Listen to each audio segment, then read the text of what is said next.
Olá, muito boa noite, queridos amigos telespectadores da Rede Século XXI. Está começando o programa Eclésia, que alegria, mais uma vez, a gente nesse horário, está junto para a gente conversar sobre algum assunto relacionado à doutrina da Igreja Católica. É um programa de catequese, o programa Eclésia, né?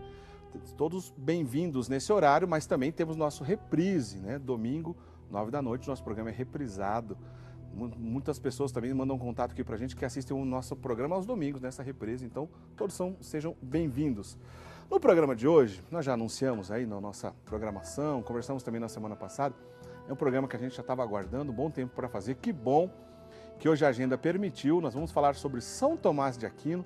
Nós vamos receber um convidado que pela primeira vez vem no programa Eclésia aqui hoje. Já quero dar boa noite ao nosso querido Padre José Eduardo, da Diocese de Osasco. Seja bem-vindo. Muito obrigado, agradeço a acolhida. O Padre José Eduardo é doutor em Teologia Moral, ele estudou na Universidade Santa Cruz de Roma. E tem um trabalho muito atuante em diversas áreas, mas provavelmente você deve se deparado com algum texto ou com algum vídeo ou com alguma explicação dele trabalhando um assunto importantíssimo e necessário que nos nossos tempos, falando sobre ideologia de gênero, principalmente, é um dos trabalhos que o senhor atua bastante. Claro que não é o único, o senhor trabalha em muita coisa. Mas certamente esse é um dos assuntos que as pessoas acabam se deparando com o seu trabalho por aí, né, padre?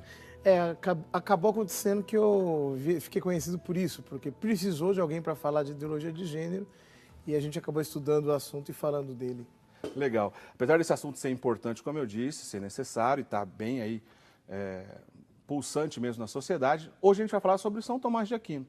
O padre também tem estudos interessantíssimos sobre o pensamento de São Tomás de Aquino, tomismo ou pensamento de São Tomás de Aquino. Vamos entender um pouco mais desse importante personagem da história da igreja e conhecer um pouquinho mais da obra dele. Você não pode perder o programa hoje, está bem legal mesmo. Já avisa os seus amigos, manda recadinho aí via redes sociais, via aplicativo de celular, chama todo mundo para assistir o programa Eclésia de hoje, que hoje o assunto é São Tomás de Aquino.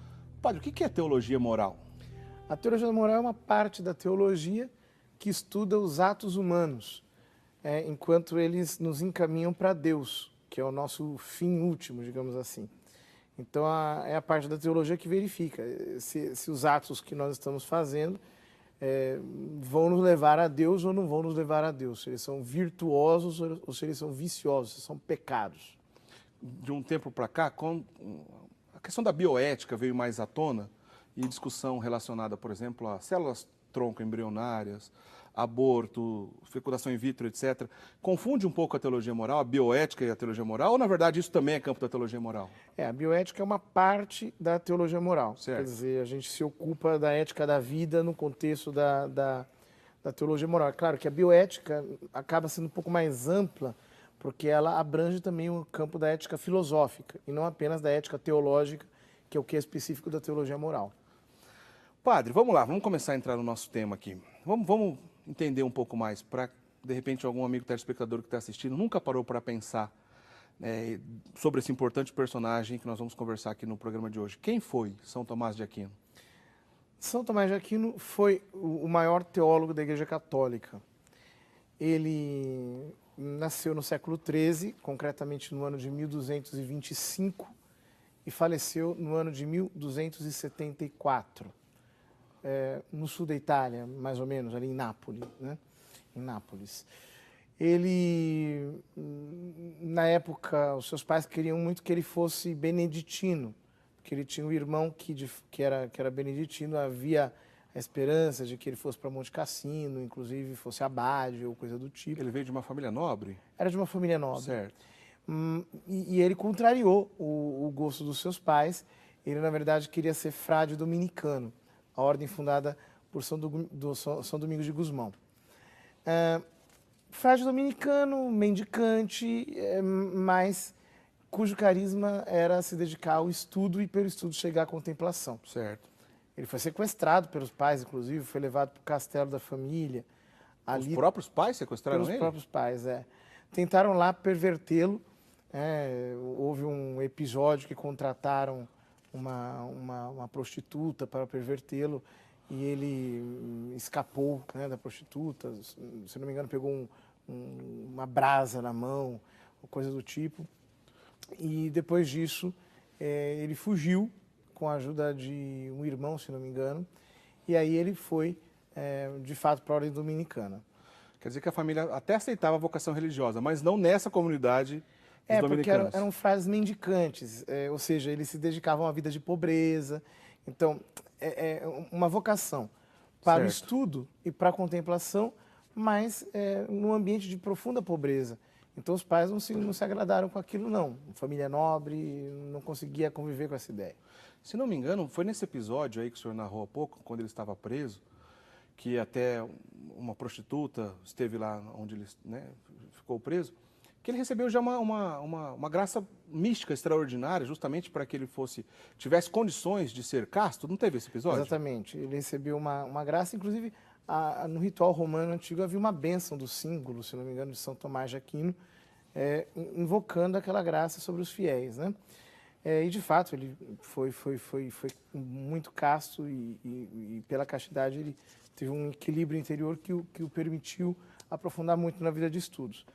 Depois ele foi estudar e acabou se tornando discípulo de Santo Alberto Magno. Santo Alberto Magno. Também dominicano, que tinha feito a maior suma teológica da época, que era uma suma de todas as ciências naturais, da filosofia, de todas as ciências que se conheciam. A suma de Santo Alberto Magno é gigantesca. Até Tomás de Aquino, a gente pode dizer que uma síntese desse tipo na teologia, a maior obra foi essa de Santo Alberto Magno? Do ponto de vista de englobar um maior número de ciências, sim. Mas Certo. a síntese mais célebre tinha sido a síntese de Pedro Lombardo, Certo. a chamada Sentenças, né? Que, aliás, São Tomás comentou do começo ao fim. Era a maior obra de teologia. O Pedro Lombardo é um teólogo medieval do fim do primeiro milênio, mais ou menos, naquele período, que, se não me engano, o São Bernardo conheceu quando era pequenininho. São Bernardo de Claraval. São Bernardo de Claraval. Certo. Viu que ele era inteligente e o mandou para estudar com os padres vitorinos, né? E ali, de fato, ele se tornou depois o grande bispo de Paris. Ele, no fundo, lendo os padres da igreja, né, todos os padres da igreja, os grandes padres da igreja do primeiro milênio, ele fez uma síntese do pensamento dos padres do primeiro milênio, para que, digamos assim, as pessoas pudessem ter acesso a um concentrado de todos os estudos dos padres da igreja. E, de fato, as sentenças de Pedro Lombardo são uma síntese muito bem feita do pensamento dos padres da igreja no primeiro milênio.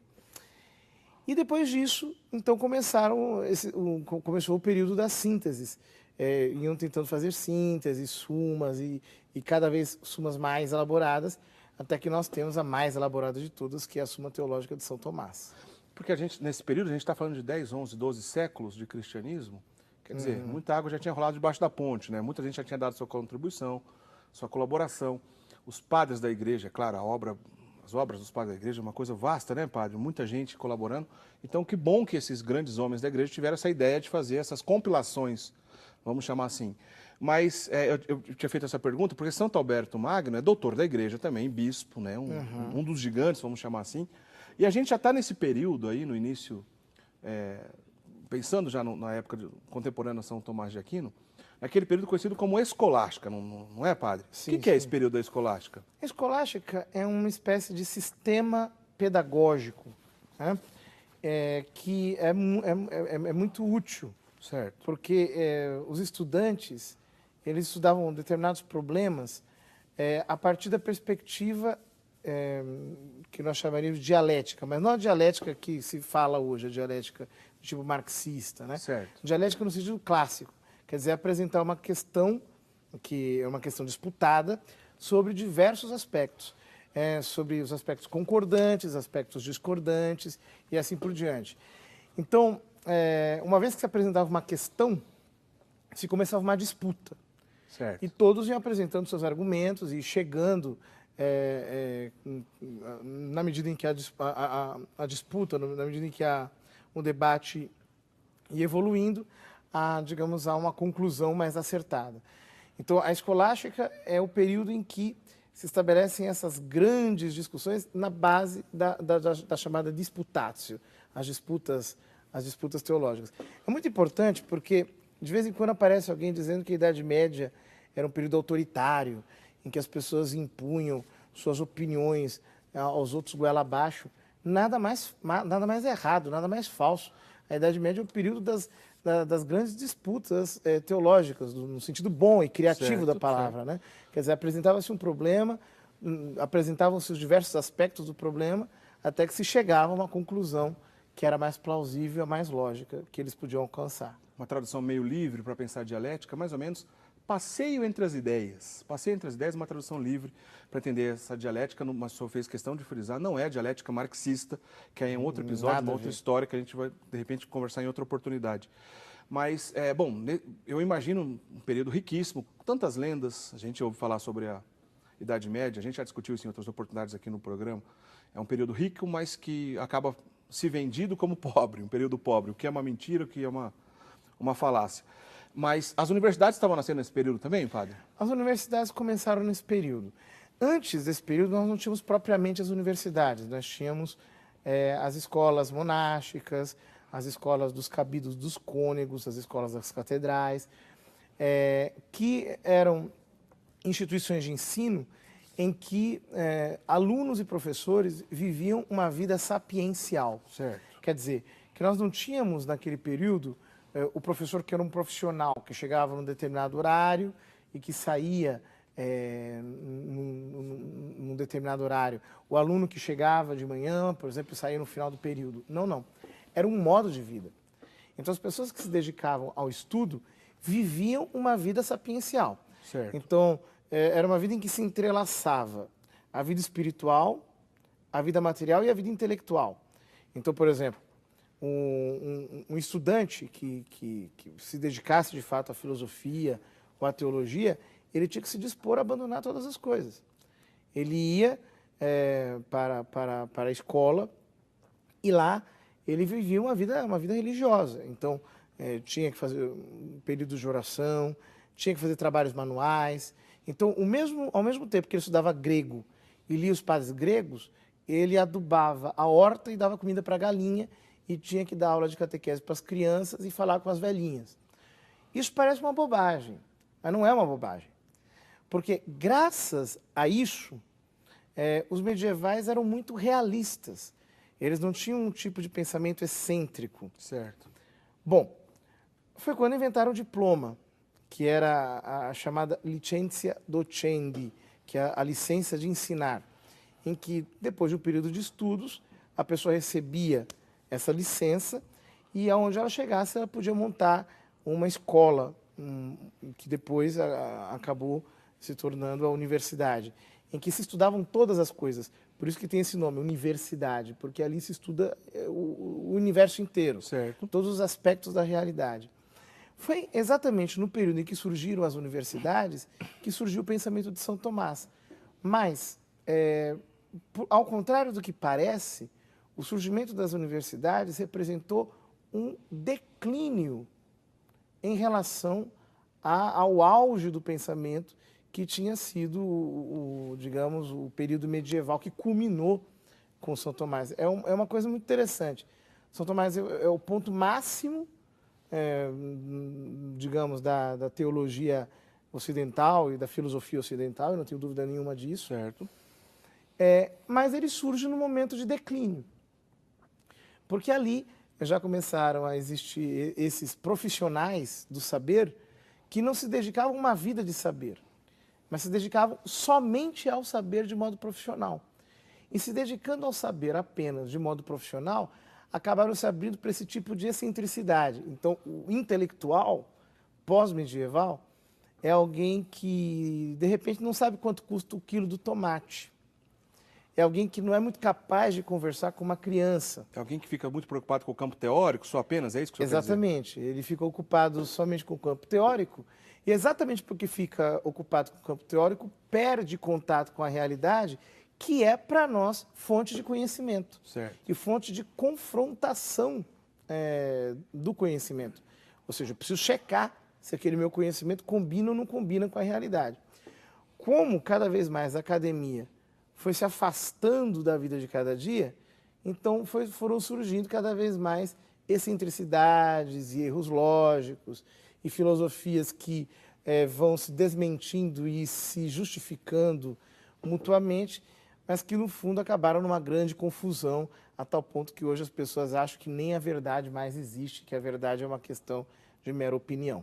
Interessante que o senhor falou desse jeito, desse pensamento no início da escolástica, dessa coisa do padre ser estudioso e trabalhar em várias frentes e tudo mais, e ter contato com a realidade. Aliás, eu me lembrei até aqui de uma frase de um pensador um pouco mais próximo aqui do nosso período, que ele é um pouco desconhecido no Brasil, se bem que cada vez mais a obra dele está se popularizando aqui no Brasil. Ele chama meu xará, Eric Voegelin. Ele é alemão, mas estudou boa parte nos Estados Unidos também, boa parte do seu tempo dedicou a vida nos Estados Unidos. E ele dizia que o bom filósofo é aquele que não só se preocupa com a filosofia, mas que estuda a realidade, né? Não só a filosofia, mas a realidade. Eu achei interessante isso, porque parece que fica um pouco distante, né? Alguém pode ter essa impressão, o teólogo, o filósofo, aquela coisa distante, longe, que não está na prática no dia a dia. Nessa característica que São Tomás se encontrava, como o senhor disse, foi o início do declínio dessa história toda, né?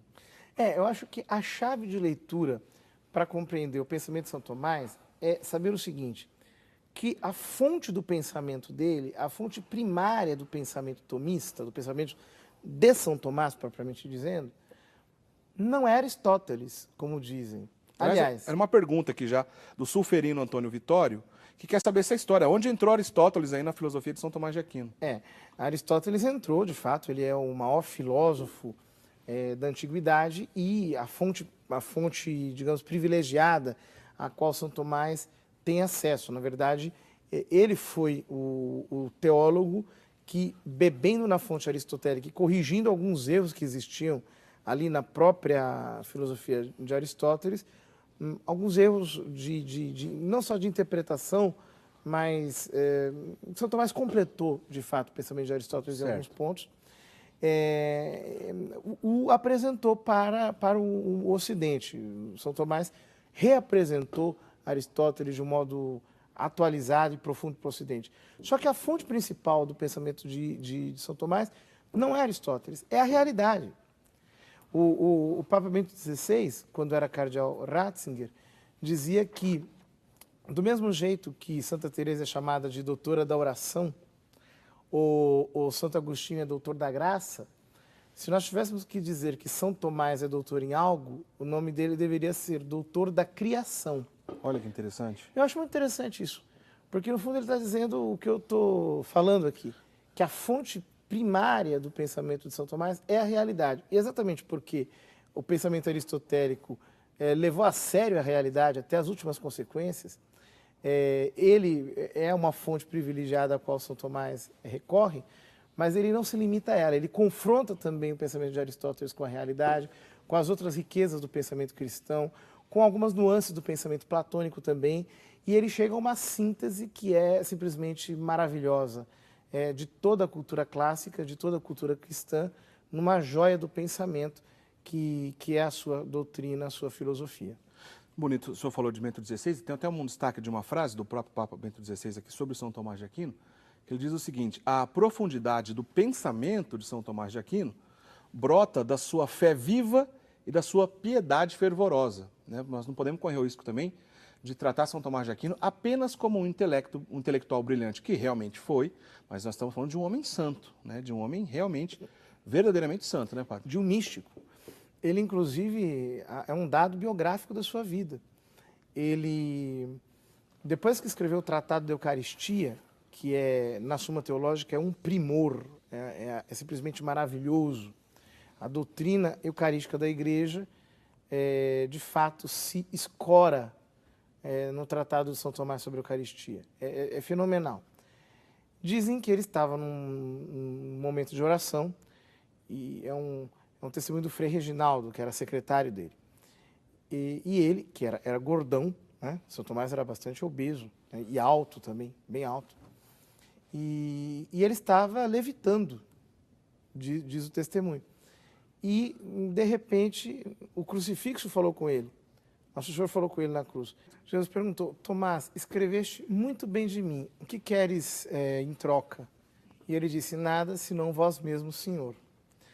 E aconteceu que, depois de alguns meses, ele celebrou a missa, e depois de celebrar a Santa Missa, ele estava fazendo ação de graças, e aí ele virou-se para o seu secretário, Reginaldo, e disse: depois do que vi, tudo que escrevi é palha. Ele teve uma experiência mais profunda ainda, mística? Mais profunda. A gente Certo. acredita que ele chegou à 7ª morada de Santa Teresa, para dizer, né? Certo. Ele chegou ao cume mesmo da união divina, e aí ele não mais escreveu depois disso, e pouco tempo depois ele morreu.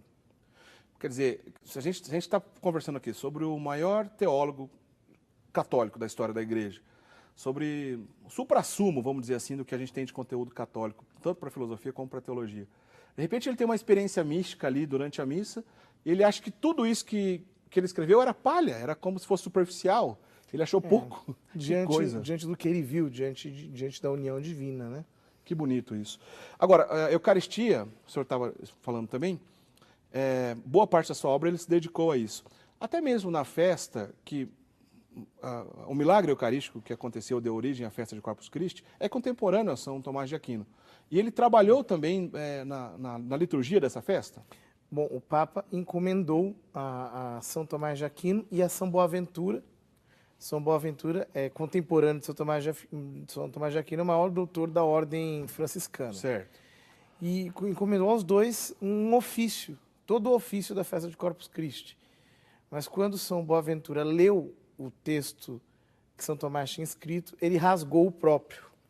É bonita essa história, né? Ficou o texto de São Tomás para a festa de Corpus Christi, é o texto que a gente usa integralmente, né?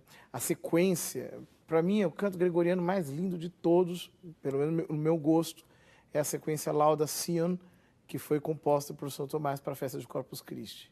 Além do famoso tão sublime sacramento, né, que é o Tantum Ergum, tirado do Pan de Língua, que é as duas últimas estrofes do Pan de Língua, né, o Tantum Ergum, que a gente canta quando tem bênção do Santíssimo, tão sublime sacramento, todo mundo vai se lembrar dessa canção. Também é a letra dele, né? Também é a letra dele.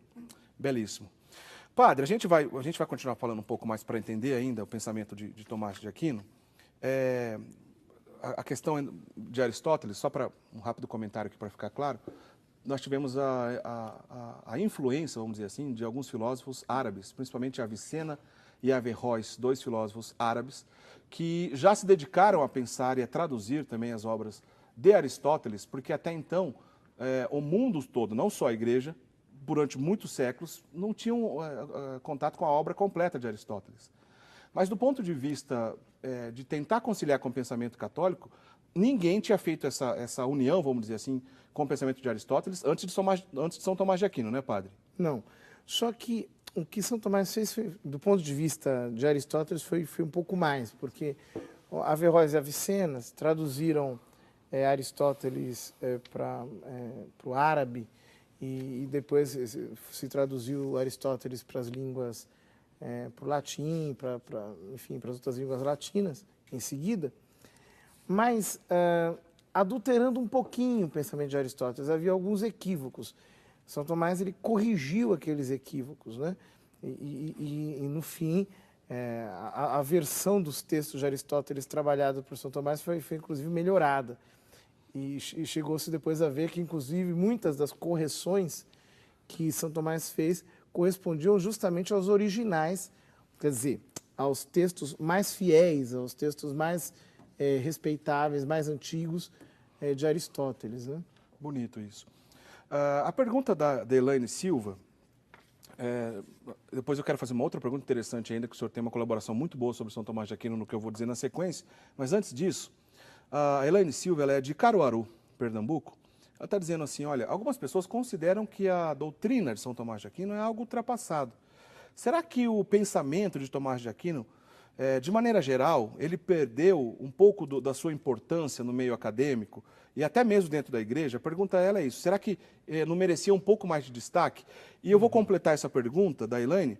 É verdade que o Concílio Vaticano II indicou formalmente que fosse estudado São Tomás de Aquino? Sim, é o decreto, se não me engano, o decreto Optatam Totius sobre a formação dos sacerdotes, dos futuros sacerdotes, a formação dos seminários, manda que se estude São Tomás. E eu acho que é uma das observações do concílio mais desobedecidas, porque, de fato, poucas pessoas estudam, de fato, São Tomás, né? Com seriedade, metodologicamente.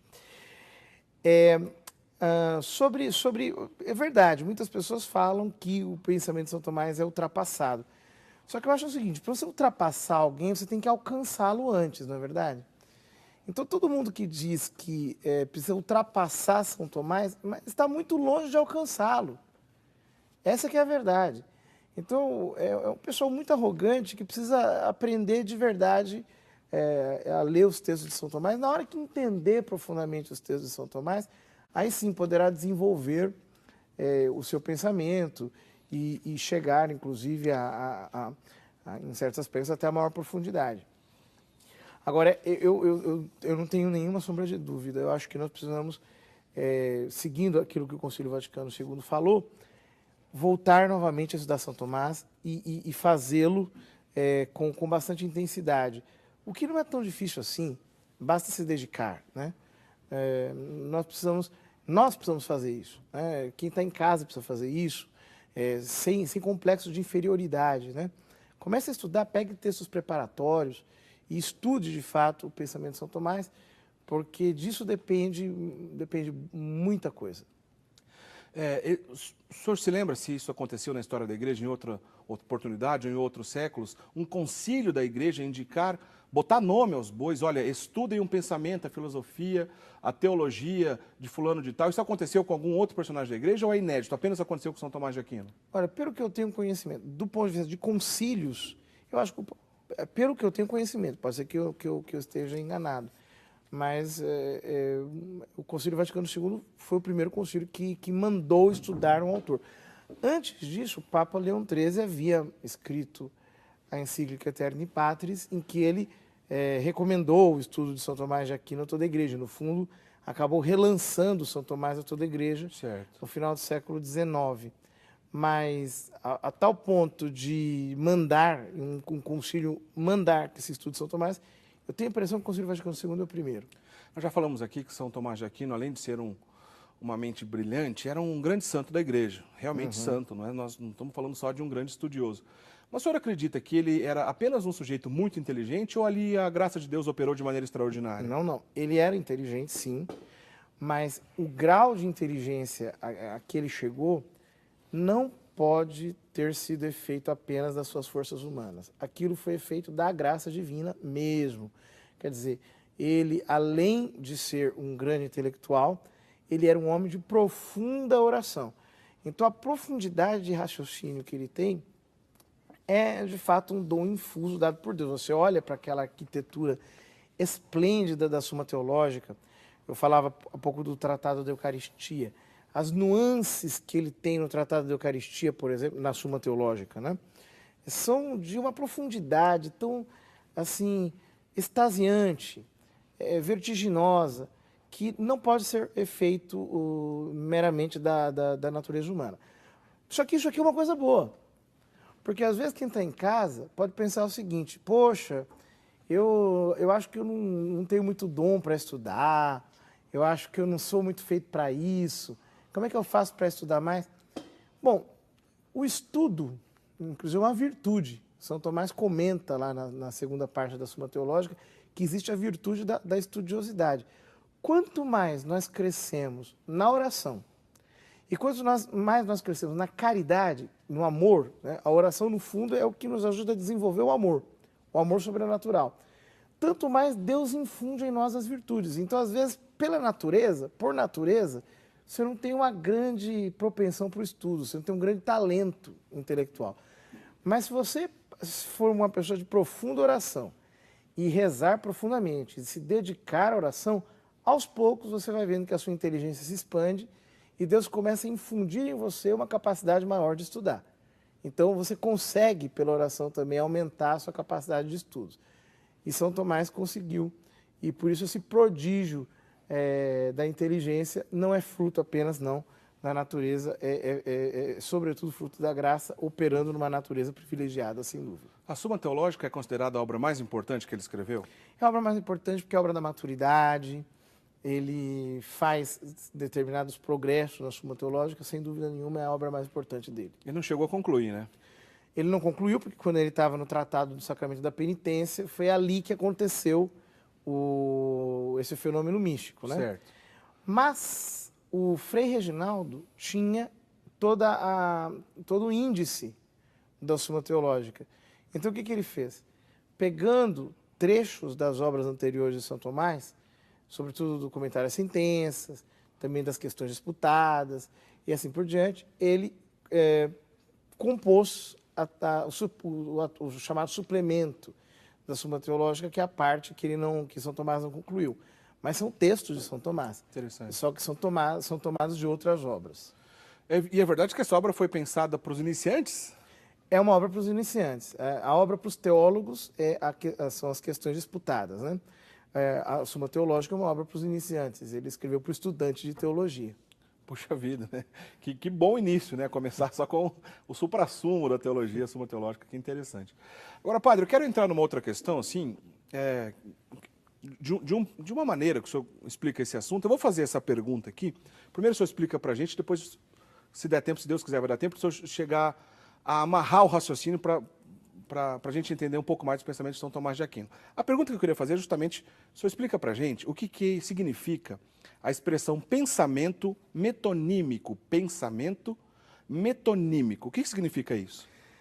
Metonímia é uma espécie de vício intelectual que as pessoas adquiriram na modernidade. Certo. Hoje, praticamente, todo mundo pensa metonimicamente.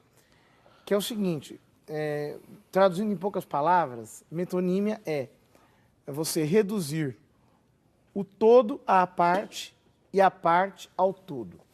Então, você tem um todo, você reduz o todo a uma parte. Você julga que aquela parte é a totalidade. E depois você considera aquela parte como tudo, né? O senhor tem como exemplificar isso para a gente entender um pouco melhor? Isso acontece muito com todo mundo. Você vê, hoje em dia todo mundo é formado meio que metonimicamente. Já viu aquela história de papo de engenheiro? Certo. Ou papo de médico, ou papo de advogado? Quer dizer, as pessoas, na modernidade, isso se criou a partir da invenção das universidades, acabaram setorizando o conhecimento humano de tal modo que as pessoas foram se tornando especialistas em áreas cada vez mais limitadas e foram perdendo a capacidade de abrangência da realidade como um todo. Certo. E aí consideram que aquela parcela que elas observam da realidade é a realidade inteira. Então aí surge o papo de advogado, o papo de médico, o papo de futebolista. Quer dizer, a pessoa julga a realidade inteira através daquela parcela. Esse é um exemplo. Certo. Mas a filosofia, a história da filosofia moderna é cheia de metonímia. É praticamente uma história das metonímias. Um filósofo vai entregando uma metonímia para o outro que vai tentando consertar a metonímia anterior e acaba se metendo numa metonímia ainda mais reduzida. Para dar um exemplo talvez clássico, alguém pode até ter pensado nisso. O marxismo, por exemplo. O Marx pensou toda a realidade de uma sociedade a partir única e exclusivamente, ou dando grande importância à questão da economia. Ele pensa uma sociedade através desse recorte, vamos dizer assim, do pensamento só da área econômica. Isso é um exemplo do que o senhor está dizendo? É um exemplo. Claro, o Marx ele considerava a economia como se fosse a quintessência da realidade. Certo. Quer dizer, ela é tão essencial na realidade, ela é tão constitutiva da realidade que não há nada na realidade que não seja econômico. Certo. Depois surgiram filósofos, por exemplo, o Max Horkheimer, que teorizou isso e transformou isso numa teoria do conhecimento. Quer dizer, você não pode conhecer um copo d'água senão pelo viés econômico e enxergando, inclusive, o aspecto de dominação que existe atrás dele. Isso aqui é, claro, um pensamento metonímico. Quer dizer, a realidade é muito mais do que economia. Eu não posso imaginar que por trás de um copo d'água existe uma ideologia de dominação sobre mim, né? Ou que por trás de um gatinho que eu conheço no quintal da minha casa, há uma ideologia de dominação que está por trás daquele processo de conhecimento. Desculpa, o senhor citou qual pensador para falar isso? Max Horkheimer. É um pensador da Escola de Frankfurt. Praticamente foi o primeiro diretor da Escola de Frankfurt. Legal, legal. A Escola de Frankfurt é uma escola marxista do período da Segunda Guerra Mundial. A maioria ali eram pessoas ligadas ao judaísmo, porém Hitler não matou nenhuma delas. Elas foram para os Estados Unidos, depois voltaram e continuaram, então, essa escola, esse pensamento marxista, continuando nessa chamada Escola de Frankfurt, só para situar. Mais ou menos isso, né, padre? Agora, você imagina, a pessoa reduz tudo à economia. Certo. E reduz a realidade inteira à dominação, a uma espécie de lógica da dominação da qual você precisa se libertar. E do caso, Marx não percebe é que o mundo nem sempre foi assim. O Marx, na verdade, ele sofre de uma espécie de preconceito cronologista, né? Cronocêntrico. Ele acha que o mundo inteiro sempre foi como foi no período que ele o conheceu, em que a economia exerce um grande poder sobre a humanidade. Ele não se dá conta que uma sociedade fundada sobre a economia é uma invenção da época da Revolução Industrial. E o que acontece? É que ele faz uma troca, ele troca o sentido da realidade. Veja, a humanidade nunca foi economicista, passou a ser economicista a partir da Revolução Industrial. Portanto, o economicismo é uma superestrutura que foi colocada sobre a realidade, né? O que o Marx faz? Ele inverte a coisa. Ele diz que a essência da realidade é a economia e a família, a religião, a história como um todo, a própria filosofia, tudo isso é uma superestrutura. Ele inverte. Então a metonímia se volta contra a própria pessoa. Ele não percebe que ele está invertendo e trocando a realidade o tempo todo, e as pessoas vão caindo nessas e não vão se libertando das metonímias.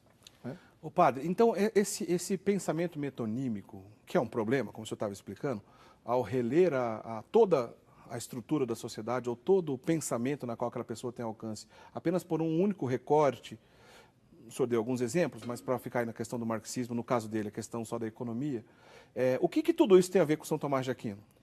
Tem muito a ver com São Tomás de Aquino, porque São Tomás, na verdade, ele é o antídoto contra a metonímia, né?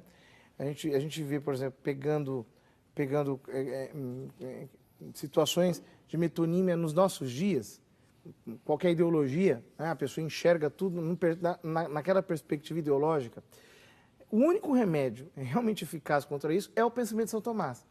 Então, note, São Tomás, se você pega a Suma Teológica, ele analisa uma questão dentro da perspectiva ampla da disputa. Ele, primeiro, levanta a questão, depois as objeções àquela questão, apresenta a resposta e, depois da resposta, responde a cada uma das objeções que foi feita anteriormente na luz daquela resposta. Quer dizer, à luz da resposta, ele responde às objeções anteriores. O que significa isso, né? Então, veja, há um outro exemplo também tirado da vida de São Tomás, muito interessante, que é o exemplo do poliedro, né? Vamos dizer, um cubo, né? O pensamento metonímico julga que um lado do cubo é o cubo inteiro. Então, o cubo inteiro é a economia, diz o Marx. O cubo inteiro é o sexo, a pulsão sexual, diz o Freud. O cubo inteiro é o egoísmo, diz o Hobbes. No fundo, é o que está por baixo daquilo. O cubo inteiro é a experiência imediata, o Locke, por exemplo, outro filósofo. E assim por diante. Você reduz a realidade inteira ao cubo, né? Só que o que acontece? O filósofo é aquele que tem o cubo inteiro aberto dentro da cabeça. O que faz o método filosófico de São Tomás? Ele gira o cubo. Ele pega o cubo e começa a girar. Ele pega o poliedro e começa a olhar de um lado e de outro. Diz, olha, isso aqui de um lado é assim, do outro lado é desse jeito, do outro lado é de outro. Não é verdade que isso aqui é a totalidade. Isso aqui é uma parcela da realidade. A realidade é mais abrangente que essa parcela. Ora, é exatamente isso que nos faz ser vacinados contra todo tipo de ideologia. É claro que a turma gramsciana Gramsciano de Antônio Gramsci, aquele pensador marxista italiano. Exatamente. A turma gramsciana, para se livrar do rótulo ideológica, diz que todo mundo tem uma ideologia. Então, inclusive, a verdade é uma ideologia para eles, né? Mas é evidente que isso aqui é uma falácia, é um sofisma, é uma construção para enganar o debatedor, né? O único jeito de nós nos livrarmos de uma ideologia, ou do pensamento metonímico, que é a mesma coisa, é você ter o cubo aberto na mente. É aquela filosofia que coloca o cubo inteirinho diante de você. O filósofo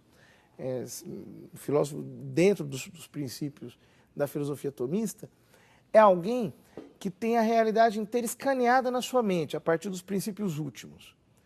E quando chega alguém com uma metonímia, ele começa a comparar, fala assim, não, isso aqui não é a totalidade, não. Isso aqui é uma parcela dela, né? Na verdade, você está achando que isso aqui é o todo. Não é o todo. Então, notem, eu disse que o pensamento metonímico é um vício da modernidade. Mas o único jeito de nós nos livrarmos do pensamento metonímico é por uma filosofia que contempla as questões na sua totalidade. Por isso nós precisamos aprender a fazer isso. Nós temos que aprender de novo a fazer isso, porque as pessoas não aguentam mais ser enganadas. É muita gente que chega com um discurso falacioso. Sobretudo depois que inventaram esse negócio de desconstrucionismo, que é essa teoria que foi inventada, essa teoria não, essa prática mesmo, que foi inventada pelo Jacques Derrida, em que eles partem do princípio de que não existe verdade em absoluto e de que tudo é construção verbal, e que, na verdade, nós temos que pegar as palavras e jogar umas contra as outras e jogar as palavras contra as coisas, inclusive porque nem as coisas, na verdade, existem, segundo eles. Então, as pessoas elas acabam ficando desprotegidas diante disso. O que nós estamos presenciando nos nossos dias é algo muito semelhante ao que Sócrates presenciou no tempo dele, que estava, digamos assim, invadido por um conjunto imenso de sofistas, que ficavam enganando as pessoas com discursos falaciosos, e ficavam alucinando as pessoas com discursos arranjados para, enfim, trapacear. O que aconteceu é que o Sócrates mostrou que aqueles sofistas eram todos enganadores pela verdade, pela verdadeira filosofia. Ele mostrou, esses caras aqui, eles estão enganando vocês. Os sofistas prestaram um serviço péssimo para os cidadãos, né? Porque eles deixam os cidadãos completamente à mercê da opinião do homem mais convincente que aparecer. Só que prestaram um serviço ótimo para os políticos, né? Quer dizer, os sofismas, e o desconstrucionismo é um tipo de sofisma, está se prestando ao mesmo papel dos sofistas da antiguidade, é péssimo para o povo, mas é ótimo para os políticos, porque você convence qualquer um do que se quer. Então nós precisamos hoje em dia desenvolver novamente uma filosofia naqueles termos, que leva a realidade a sério, que confronta todo o pensamento com a experiência real e que aprende a comparar as parcelas com a totalidade. E assim a gente consegue se livrar das ideologias e voltar de novo a se abrir para a verdade. Bonito, padre, adorei sua explicação. O sofista é aquele que tem compromisso com a retórica, mas não necessariamente com a verdade. É muito interessante isso. Eu vou deixar uma última pergunta, que a gente já está para o último bloco na sequência e nem teremos tanto tempo assim. Diante de tudo isso, o que é a verdade para São Tomás? Você não responde agora não. O que é a verdade para São Tomás? É a última pergunta que eu vou fazer depois no próximo bloco. Padre, a gente já está no último bloco do nosso programa.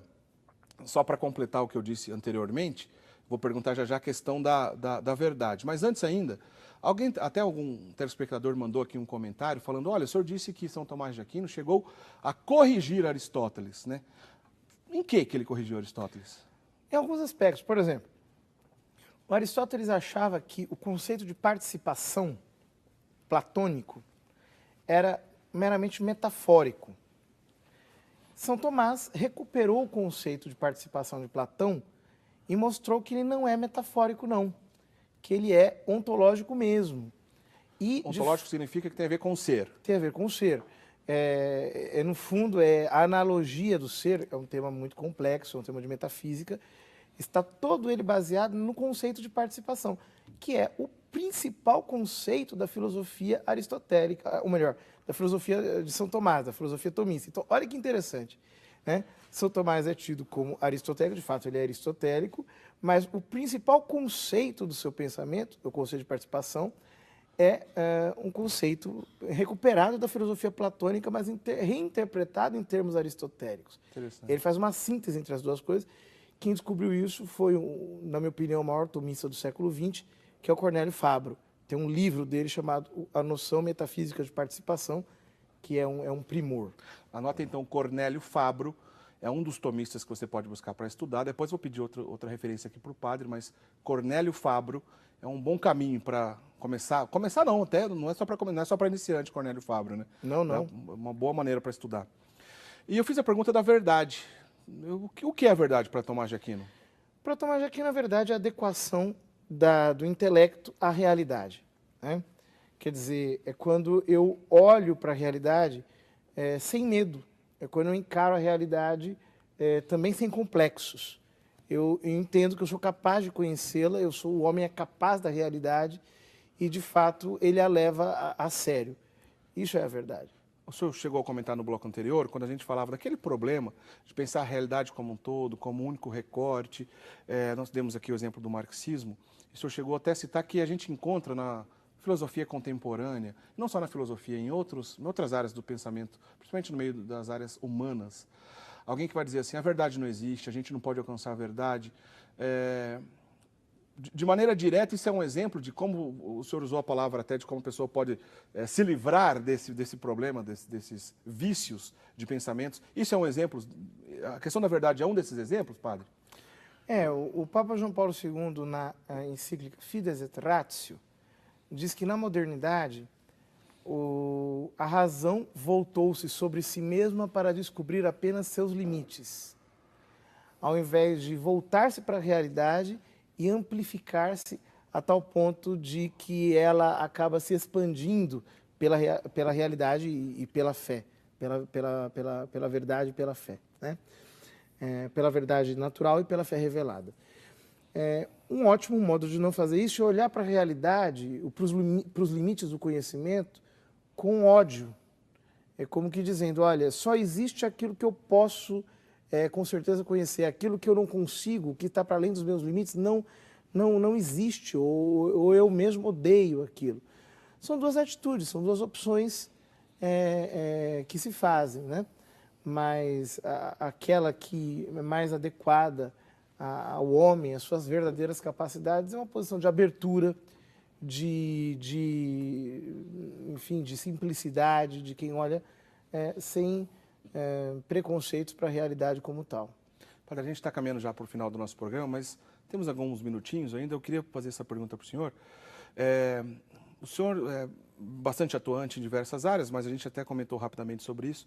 A questão da ideologia de gênero é um assunto que o senhor se dedicou e se dedica, trabalha nesse assunto. O senhor teve diversas vezes, inclusive, em órgãos públicos. O senhor deu palestra na Câmara, se não me engano, o senhor deu palestra também na Câmara Federal, falando sobre esse assunto. O senhor foi consultor de outras pessoas para que ajudassem a debater, levar isso para a sociedade de maneira mais clara. Essa questão da ideologia de gênero, a gente não vai gastar todo um programa sobre isso, porque a gente já não tem mais tempo, quem sabe numa outra oportunidade. Mas quando o senhor trabalha nesse sentido, tentando levar essa discussão para a sociedade dos problemas relacionados à ideologia de gênero, o pensamento de São Tomás de Aquino tem influência nesse seu trabalho? Obviamente. Aliás, não tem apenas só influência, como eu vou dizer aqui algo que é muito importante. Não basta estudar São Tomás. Nós temos que fazer o que São Tomás fazia. Ou seja, ele tomava a realidade e analisava a partir dos princípios. Então é exatamente o que a gente faz. Toma a ideologia de gênero e diz, olha, vamos discutir a essência do problema. Todo mundo foge disso. Todo mundo que vai discutir ideologia de gênero na televisão, nas câmaras, todo mundo que vai debater isso nas academias, deixa o gênero de lado e fala do preconceito, do combate à discriminação, da inclusão das minorias, etc. Tal. Eu digo, ok, sobre esses temas nós estamos de acordo. Agora vamos para a essência do problema. Vamos discutir o conceito de gênero. Esse conceito aqui é um conceito real ou não é real? Do que ele está falando? Qual é a intencionalidade que está por trás dele? Quando a gente vai para a essência do problema, que é o que São Tomás fazia, ir para a essência do problema e analisar os problemas reais a partir dos princípios, aí ninguém consegue responder. Fica todo mundo com a cara para cima, porque não consegue lidar com as coisas tais como elas são. Então é isso que nós temos que fazer. Nós temos que fazer o que São Tomás fazia. Senão a gente vai ficar como alguns tomistas ficaram ao longo da história, né? Quer dizer, a gente vira um gueto e fica todo mundo só falando daquela linguagem, utilizando aquele vocabulário e perde a conexão com a realidade. E as pessoas não conseguem entender o nexo daquilo com o mundo, com a história, com aquilo que está acontecendo. O que nós temos que fazer é exatamente isso, estudar profundamente São Tomás e fazer o que ele fazia, analisar todos os problemas de hoje na perspectiva dos princípios. Isso é exatamente o contrário daquela coisa de pensar a realidade através de um recorte, através do pensamento metonímico, né? Exatamente. É um remédio mesmo contra esse vício? Podemos dizer assim? É um remédio contra esse vício, sem dúvida alguma. Legal. Se o senhor tivesse que indicar alguém, uma pergunta diferente, alguém que queira se aprofundar nos estudos, sejam eles filosóficos e teológicos, especialmente os que queiram encontrar Deus nesses estudos, que queiram ter uma experiência com esse Senhor da verdade, a inteligência suprema que é o próprio Deus. O senhor conhece alguém? O senhor indicaria alguém melhor? O senhor conhece alguém melhor que São Tomás de Aquino para isso? Não, não tem. Ele, de fato, para mim é o top, né, para dizê-lo assim com poucas palavras. Agora, é claro, estudá-lo é um desafio. Nós precisamos aprender a fazê-lo, ir atrás de instrumentais, conhecê-lo mais profundamente, sem medo, sem nenhum tipo de medo. O senhor teria algum caminho para indicar, de repente, para o amigo telespectador que está assistindo? Ok, eu nunca parei para aprofundar São Tomás de Aquino. Por onde que eu começo? Olha, eu acho que uma primeira coisa, ela é uma biografia de São Tomás. Existem boas biografias, né? Várias, né? Por exemplo, tem a do Chesterton, que é muito agradável de ler. O Etienne Gilson, que é um tomista bastante conhecido, dizia que daria um braço dele para ter escrito a biografia que o Chesterton escreveu. Mas existem outras biografias de São Tomás. Depois, pegar alguns livros importantes. Aqui em português, por exemplo, nós temos, se não me engano, a Paulus publicou os volumes do Gardel, né?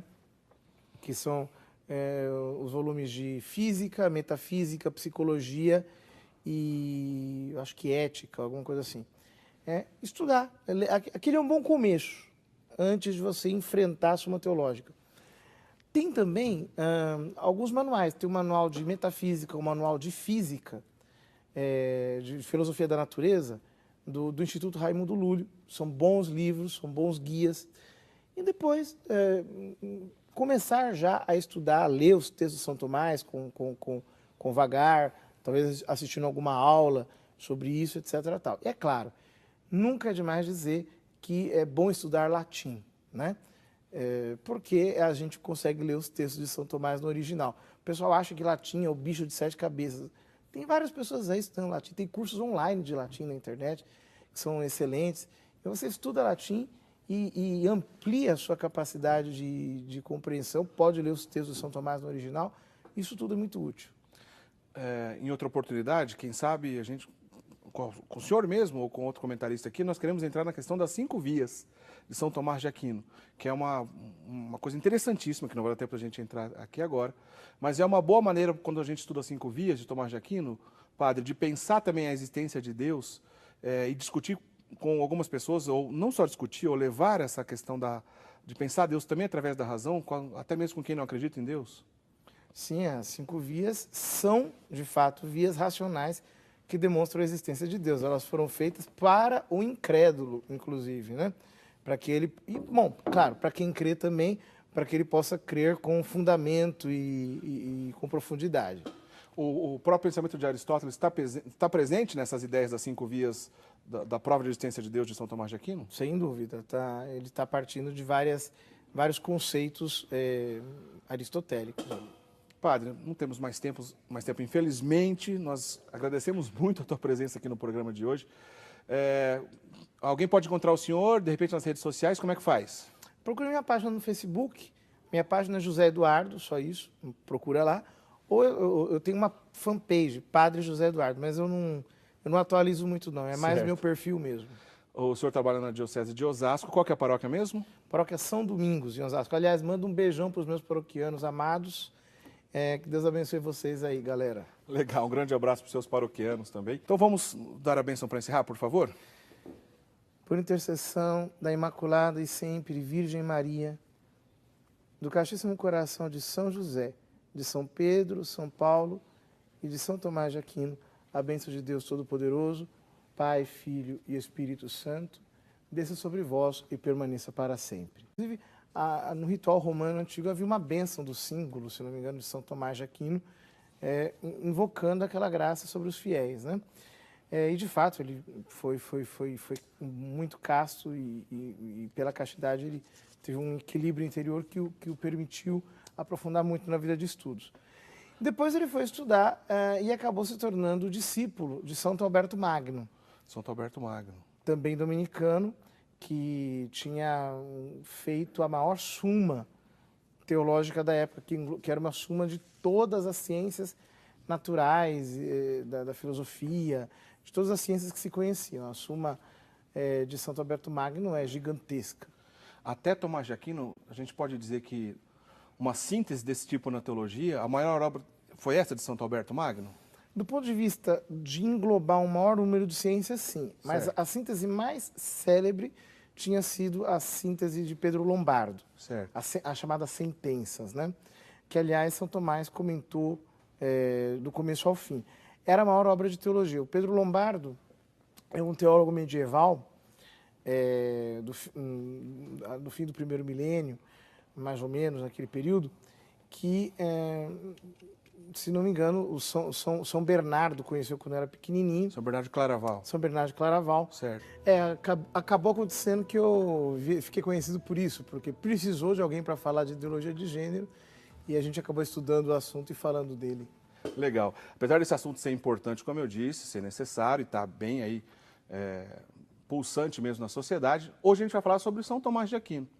O padre também tem estudos interessantíssimos sobre o pensamento de São Tomás de Aquino, tomismo ou pensamento de São Tomás de Aquino. Vamos entender um pouco mais desse importante personagem da história da igreja e conhecer um pouquinho mais da obra dele. Você não pode perder o programa hoje, está bem legal mesmo. Já avisa os seus amigos, manda recadinho aí via redes sociais, via aplicativo de celular, chama todo mundo para assistir o programa Eclésia de hoje, que hoje o assunto é São Tomás de Aquino. Padre, o que é teologia moral? A teologia moral é uma parte da teologia que estuda os atos humanos, enquanto eles nos encaminham para Deus, que é o nosso fim último, digamos assim.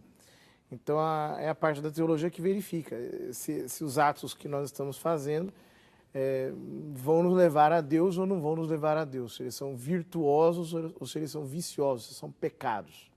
De um tempo para cá, a questão da bioética veio mais à tona e discussão relacionada, por exemplo, a células tronco embrionárias, aborto, fecundação in vitro, etc. Confunde um pouco a teologia moral, a bioética e a teologia moral, ou na verdade isso também... Olá, muito boa noite, queridos amigos telespectadores da Rede Século XXI. Está começando o programa Eclésia, que alegria, mais uma vez, a gente nesse horário, está junto para a gente conversar sobre algum assunto relacionado à doutrina da Igreja Católica. É um programa de catequese, o programa Eclésia, Todos bem-vindos nesse horário, mas também temos nosso reprise, domingo, 9 da noite, nosso programa é reprisado. Muitas pessoas também mandam contato aqui para a gente que assistem o nosso programa aos domingos, nessa reprise, então todos sejam bem-vindos. No programa de hoje, nós já anunciamos aí na nossa programação, conversamos também na semana passada, é um programa que a gente já estava aguardando um bom tempo para fazer, que bom que hoje a agenda permitiu, nós vamos falar sobre São Tomás de Aquino. Nós vamos receber um convidado que pela primeira vez vem no programa Eclésia aqui hoje. Já quero dar boa noite ao nosso querido Padre José Eduardo, Padre José Eduardo, da Diocese de Osasco. Seja bem-vindo. Muito obrigado, agradeço a acolhida.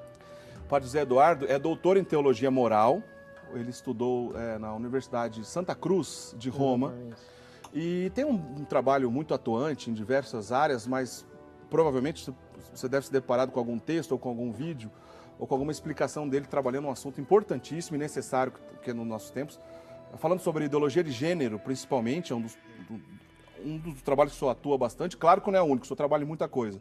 Mas certamente esse é um dos assuntos que as pessoas acabam se deparando com o seu trabalho por aí, né, padre? Dominicano, mendicante, mas cujo carisma era se dedicar ao estudo e pelo estudo chegar à contemplação. Certo. Ele foi sequestrado pelos pais, inclusive, foi levado para o castelo da família. Os próprios pais sequestraram pelos ele? próprios pais, Tentaram lá pervertê-lo. Houve um episódio que contrataram uma prostituta para pervertê-lo e ele escapou, né, da prostituta. Se não me engano, pegou uma brasa na mão, coisa do tipo. E depois disso, ele fugiu com a ajuda de um irmão, se não me engano. E aí ele foi, de fato, para a ordem dominicana. Quer dizer que a família até aceitava a vocação religiosa, mas não nessa comunidade dos dominicanos. Porque eram frades mendicantes, ou seja, eles se dedicavam a uma vida de pobreza. Então, uma vocação para o estudo e para a contemplação, mas num ambiente de profunda pobreza. Então, os pais não se agradaram com aquilo, não. Família nobre, não conseguia conviver com essa ideia. Se não me engano, foi nesse episódio aí que o senhor narrou há pouco, quando ele estava preso, que até uma prostituta esteve lá onde ele, né, ficou preso, que ele recebeu já uma graça mística extraordinária, justamente para que ele tivesse condições de ser casto. Não teve esse episódio? Exatamente. Ele recebeu uma graça, inclusive... É campo da teologia moral. A bioética é uma parte da teologia moral. Certo. Quer dizer, a gente se ocupa da ética da vida no contexto da teologia moral. É claro que a bioética acaba sendo um pouco mais ampla, porque ela abrange também o campo da ética filosófica, e não apenas da ética teológica, que é o que é específico da teologia moral. Padre, vamos lá, vamos começar a entrar no nosso tema aqui. Vamos entender um pouco mais, para, de repente, algum amigo telespectador que está assistindo nunca parou para pensar sobre esse importante personagem que nós vamos conversar aqui no programa de hoje. Quem foi São Tomás de Aquino? São Tomás de Aquino foi o maior teólogo da Igreja Católica. Ele nasceu no século XIII, concretamente no ano de 1225, e faleceu no ano de 1274, no sul da Itália, mais ou menos, ali em Nápoles, né? Em Nápoles. Ele, na época, os seus pais queriam muito que ele fosse beneditino, porque ele tinha um irmão que era beneditino, havia a esperança de que ele fosse para Monte Cassino, inclusive fosse abade ou coisa do tipo. Ele veio de uma família nobre? Era de uma família nobre. Certo. E ele contrariou o gosto dos seus pais. Ele, na verdade, queria ser frade dominicano, a ordem fundada por São Domingos de Gusmão. Frade